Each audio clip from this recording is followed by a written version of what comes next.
Hello, my name is Alexandria Bollier, and I'll be discussing Eastern Europe against the world for global issues and contemporary politics with Professor Jaden Marionetti. Here's a bit of background information about Eastern Europe to get us started. Much of Eastern Europe was a part of the Soviet Union, which lasted from 1922 to 1991.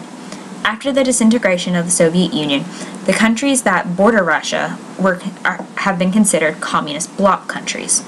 The Eastern European region reaches from Russia to Greece in the Mediterranean Sea. Many of these countries are also members of the European Union. If you look at the picture, you can see all countries in purple are part of Eastern Europe. So you got Turkey down here, there's Poland, the Ukraine, Lithuania, Latvia. You can see all those, and there's Russia, etc., etc. Now, globalization is the integration of markets, politics, values, and environmental concerns across borders. Globalization is a very important concept to the countries along the western side of Europe. Many of them are former members of the Soviet Union, as we've mentioned, and are on their way to becoming members of the EU. This is important to the region because there is a creation of a job market that now spreads across several countries. This is also a single currency that is accepted among these members. While this makes exchanging currency less of a problem, once one country's economy collapses, others are bound to follow and drop hard. Greece, in 2010, had a crash in their markets, and they have yet to come back to a stable level after 4 years. Due to this crash, other members of the Eurozone, such as Spain, Italy, and Ireland, have had concerns and are closely monitoring their own markets. There's also a lack of sovereignty, an important concept and a defining feature of a nation-state. With a panel that decides how a country is going to set its interest rates, use the euro versus their own original currency, and enforce certain rules and regulations, a country loses several of its basic governing rights.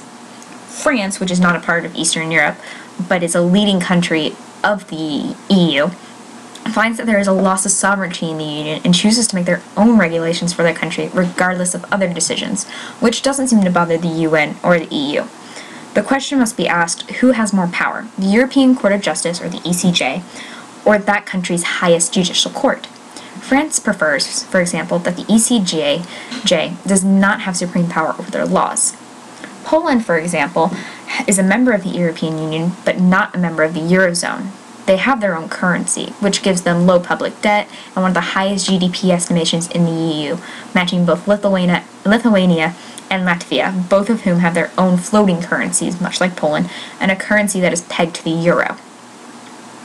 This is shown in a study of the EU done by The Economist magazine that is constantly updating, usually every few months, the last one being May 14, 2014. Starting as communist bloc countries in the mid to late 1900s through the end of the Soviet Union, globalization is very important to these countries, whose lands were devastated by war, prejudice, and persecution. When these countries were free to be sovereign again, there were technological and economic advances that had to be caught up to. Democracy is a government that reflects the will of the people, and human rights are entitlements that humans, just being human, are entitled to. We are supposed to get those. And many countries in Eastern Europe have had problems with human rights over the course of their entire existences. The first real list of rights for an Eastern European country happened in 1222. The Golden Bull of 1222 was Hungary's Edict of Rights that were given to the nobility, enacted by King Andrew II. Fast forwarding to the present, Hungary is a parliamentary democracy and is currently on the Human Rights Watch list for certain crimes against humanity. Most citizens of Hungary define themselves as Hungarian. However, there are a couple more ethnic groups that live there, such as the Romani. The Romani, or as we call them, gypsies, are facing prejudice from other individuals in the form of vigilante groups who march through Romani settlements to threaten and harass. This is a growing problem in Hungary, and the government doesn't seem to be doing much to stop it. Other countries, such as the former Yugoslavia, have been punished for their crimes against humanity and are still reeling in the effects from such actions. In this case, Yugoslavia was split up into different countries that are currently trying to be their own democratic nations. There are many different ways, however, countries can help or entice other countries to improve their human rights records. Membership into the EU, for example, is a good way to influence countries like Turkey and Croatia. In Latvia, Russians are a minority and are violated by the government because they do not have full Latvian citizenship or don't speak the mother tongue. Former USSR states are working to clean up their human rights records that were devastated during the occupation of communism. The citizens are crying for free speech, but since many of the countries are ruled over by sympathizers to the communist cause, adaptation is slow going. These countries do understand, however, the concept of adapt or die. In other words, if they do not comply with the human rights charters, they could possibly lose their sovereignty once again, or have humanitarian interventions set by the EU, US, or other superpower countries/groups. Democratic transitions have increased in Eastern Europe over the years since the decline of the Soviet Union. Mikhail Gorbachev was an influential leader of democratic transitions during his reign over the USSR at the end of its time. He implemented different policies such as perestroika, which created economic change, and the glasnost, which implemented social reforms and designed an openness not previously seen by the Communist Party. Most countries in Eastern Europe are considered semi-democracies. These countries are going through a transition into full democracy, but have stopped short due to political, economic, and/or social reasons. Russia, for example, was transitioning into a democracy well after the fall of the Communist Party, but hasn't fully converted. President Putin, after his first ascendance into power, used terrorism to severely limit political choices to the people. Other countries in Eastern Europe are usually parliamentary democracies rather than presidential. Now, when we look at global terrorism, terrorism is a term that is constantly changing depending on the type of situation you're in. One of the closest definitions you can get to for terrorism is the use of violent or non-violent acts to coerce or intimidate and to generally create widespread fear among a population. Eastern Europe, along with the rest of the world, deals with terrorist threats coming from many different directions. Many Eastern Europeans have dealt with terrorism in the past, such as the Greeks dealing with the domestic terrorist group Revolutionary Organization November 17. Taking their name from the 1973 Athens Polytechnic Uprising, this organization has killed over 23 people before being disbanded in 2002. There are over 103 attacks on Americans, British, Turks, and Greeks alike. Other Greek domestic terrorist groups include the Revolutionary Struggle, which is known for its attacks on Greek government buildings. Most terrorist groups in Greece are on the far left side of politics, as the Greek government is very right-winged. Many citizens of the Soviet Union believed that their leader, Joseph Stalin, was a terrorist, using genocide to remain in control over the region. This level of internal state terrorism has been seen in many other countries as well, such as Nazi Germany, Uganda, Bosnia, Sudan, and others. During and even after the Soviet Union was disbanded, coerced conversion, another level of internal state terrorism, played a large role in the countries affected. Vladimir Putin, for example, used conversion to group different ethnic groups in different countries in the region that was once the Soviet Union. And this allowed him and the rest of Moscow to keep a close eye on and have an ear in the region, allowing for political movements that would lead to disruption in peace, such as Crimea. Weapons proliferation is another problem that has plagued the people of Eastern Europe. The Cold War, a non-violent dispute between the US and the Soviet Union, is an important piece to the puzzle of the idea of non-proliferation of weapons. While proliferation really began during World War II, when the US created atomic bombs to use on the Japanese, the Cold War brought to light what a threat nuclear weapons are to peace and globalization. At the end of the Cold War in 1991, the US and the Soviet Union signed the Strategic Arms Reduction Treaty, or START I, which reduced the amount of warheads each country held. 2 years later, START II was signed by President Bush Sr. and Russian President Yeltsin. After another 17 years, Presidents Obama and Medvedev signed START III, which was once again cutting back the amount of weapons each country held and continued the long-lasting nuclear proliferation between the two countries. Now, the financial crisis was a huge problem all around the world. Finance is a major catalyst in the growth of globalization and national power. During the Cold War, much of Eastern Europe was still a part of the Soviet Union, as we've discussed, and had to deal with the hard times that were taking the entire nation by storm. After 20 years of freedom from the Soviet Union, however, there is yet another storm taking over, the financial crisis. Many of these countries had growing economies due largely to their borrowing of loans from the World Bank, International Monetary Fund, or the IMF, and other great powers like the US. Like the rest of the world, though, these countries, Poland, Latvia, Estonia, etc., have succumbed to the threat that was and is the global financial crisis. As one magazine says, now with credit dried up, huge debt loads to pay, and Eastern European currencies in free fall, the good times are truly over. This was written in 2009 by a Times Magazine reporter. Greece was one of the first countries to take the farthest and fastest fall in Eastern Europe in early 2008, and they have yet to come out of the recession that decimated their economy.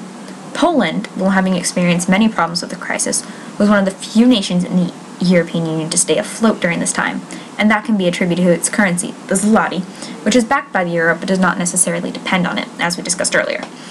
With low public debt, Poland was able to stay above the water and keep one of the highest GDPs in the region.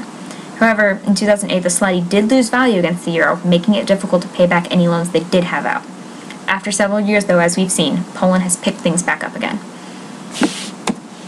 Global trade, or the act of buying, selling, or bartering commodities all over the world in your own areas, is very, very important, and much of Eastern Europe is involved in the European Union, which uses a single monetary policy and allows for the free movement of trade across the member nations. This gives companies better opportunities to expand their operations, lower prices, and provide a wider consumer choice market. There is mostly unrestricted access in the EU, but there are some restrictions still. Since the fall of communism in Eastern Europe, trade has opened up dramatically, and there have been great improvements on exports and imports for the previous communist bloc countries. Most of the countries in this region are not only members of the European Union, but also members of the World Trade Organization, whose goal is to help producers conduct their business. Inequality and poverty are two issues that the globe faces every single day. Inequality, which is social, economic, and/or political disparity, is a very, very big problem, as is poverty, which is living below a certain level of income or living standards, and they usually tend to go hand in hand. During the Cold War, Eastern Europe was under strict communism, and it was very easy for the middle class to fall further down the economic scale. In today's society, poverty is a growing threat to Eastern Europe. 1 in 5 Europeans live below the poverty line, and the Romani, or the Gypsies, form almost half of this. Romania and Bulgaria house most of the Romanian population in Eastern Europe, along with Hungary, and their poverty levels are high partially because of these populations. The Romani face high levels of inequality in this region, as do others around the world. It seems that the financial crisis had an effect on income inequality in Hungary, Romania, and Bulgaria, which over the past 2 decades has risen out of the economic scale in general. During its initial changes to a market economy and democracy, income disparities were increasing annually, but after several years the difference finally started to decrease. Environmental issues, or environmental security, is a concept of placing protection of the environment on equal ground with national security. The environment is a very, very important issue. Much of Europe, especially Eastern Europe, was faced with difficulties following the nuclear meltdown of Chernobyl in 1981. Radiation spread from the Soviet Union into Europe, slowly making its way, killing humans, animals, and plants in its path. Even today, the site is still dangerous and uninhabitable for most life forms. The U.S. Environmental Protection Agency works closely with the Regional Environmental Center for Central and Eastern Europe. Together, they tackle the most imminent dangers posed by environmental issues in those areas. In 1996, Florida State University did a study in Poland at an oil plant where employees were asked to step inside a building if they wished to smoke. Seems odd, right? This was to prevent the accidental dropping of a still-lit match or burning butt of a cigarette from hitting the ground and igniting the depths of oil, causing a massive inferno of destruction. Research has shown that oil has seeped so far into the ground that nearby lakes and water reserves smell and feel like oil, too. Global crime is intricately intertwined with revolutionary technological, financial, communications, economic, cultural, and political changes that characterize globalization. This month has proven to be a big step for the governments of Bosnia and Herzegovina. In July 10th of 2014, both states joined the UN Office on Drugs and Crime, which is meant to help the growing problem of trafficking cargo, containers, and drugs in these countries. This shows movement by the governments to want to stop what crimes are illegally being done in these countries and a want for help from the international community in stopping them. Many countries all over the world are plagued by human trafficking and contemporary slavery, and there are 2 countries in Eastern Europe where women are found highly trafficked, Greece and Bosnia. Now, culture is a set of shared, learned values, beliefs, perceptions, attitudes, and modes of living, customs, and symbols. During the times of the Soviet Union, cultural conflict wasn't too big of an issue. After the dispersal, however, culture became a large part of identity, and many cultures were placed where they didn't belong, such as the Croatian and the Serbs, which were totally separated in the early 90s. thank you for enjoying. Here are my works cited pages you guys can look at, and I hope you had a good time.